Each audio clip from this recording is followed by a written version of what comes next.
Hey y'all, it's demo day, so we're here in the kitchen again.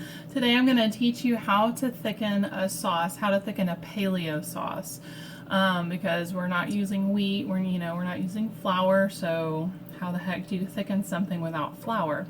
So what I have in here right now is coconut milk. This is my favorite brand of coconut milk, Savoy coconut cream. Doesn't have any gums or fillers or stabilizers, it's just coconut cream and water. Has a really great consistency, really yummy. And then what we're gonna do in this, and you can see that the coconut milk is heating up. So as this gets warmer and I get ready to thicken it, what I'm gonna do is I'm gonna make a slurry. I'm gonna use, this is a tablespoon. I have 2 cans of coconut milk in here, so I'm gonna use a tablespoon of tapioca starch. But I don't want to just dump the tapioca starch in here, because then it'll just kind of clump and you won't really get a good thick sauce. So I'm going to add, I'm just going to do equal parts of tapioca starch and water. You can also use arrowroot if you don't want to do tapioca. And I'm going to mix these together, and this is called a slurry. Okay?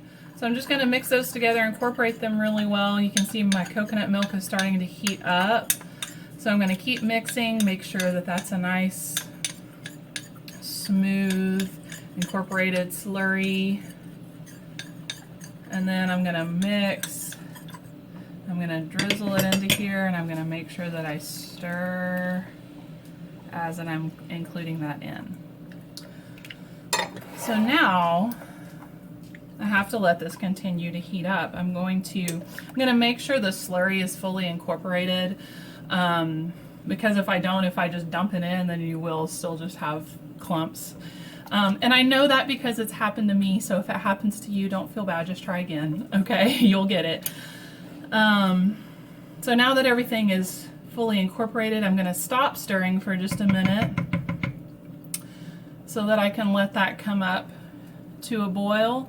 I'm not going to let it boil, I'm just going to let it come up to a boil so that I know that it's reached that temperature. Then I'm going to reduce it to a simmer. So what's the difference between a boil and a simmer? When it's boiling, you're going to see big bubbles all over the surface. When it's simmering, you're just going to see tiny bubbles all around the outside. Temperature is a little harder to regulate on an electric range like mine. So those of you who have gas stoves, I'm officially jealous, but we can still do it on an electric range. So you can see we're starting to get some bubbles up on the surface. I hope you can see that. You know, until I can hire a cameraman, it's just me and my tripod. So so we're getting some bigger bubbles starting to break on the surface here. So we're coming up to a boil. So I'm going to go ahead and again give that a stir along the bottom just to make sure that I don't get any scorching on the bottom of the pan. I've had that happen to me too before, so if you scorch your pan, you are not alone, okay? I'm going to go ahead and reduce the heat and let that simmer. One of the other things that I do, because the temperature doesn't change as quickly on an electric range as it does on a gas range, is that sometimes I'll just pull it part way off to help it cool off a little faster, because I don't want it to just sit there and boil and boil and boil. I want it to actually simmer. We're still kind of a little too hot.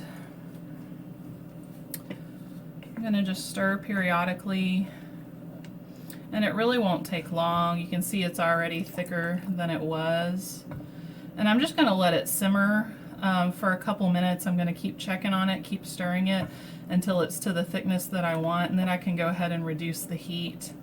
And then I can go ahead and season as I want. When I'm making a coconut milk gravy, I like to use salt, some kind of acid like lemon juice, and then I really like to use nutritional yeast in there. I do have a couple of gravy recipes up on the blog at crystalskitchen.net. You can also do this with a mixture of coconut milk and bone broth, which is really nice. So I've got some recipes up on the blog if you want to check those out. And that is how you thicken a paleo sauce. So let me know what else you would like to learn. Let me know how it goes for you. If you have trouble with it, if you have thickening needs that I can help with, if you have questions, just drop me a comment. If you found this video useful, please like and share it.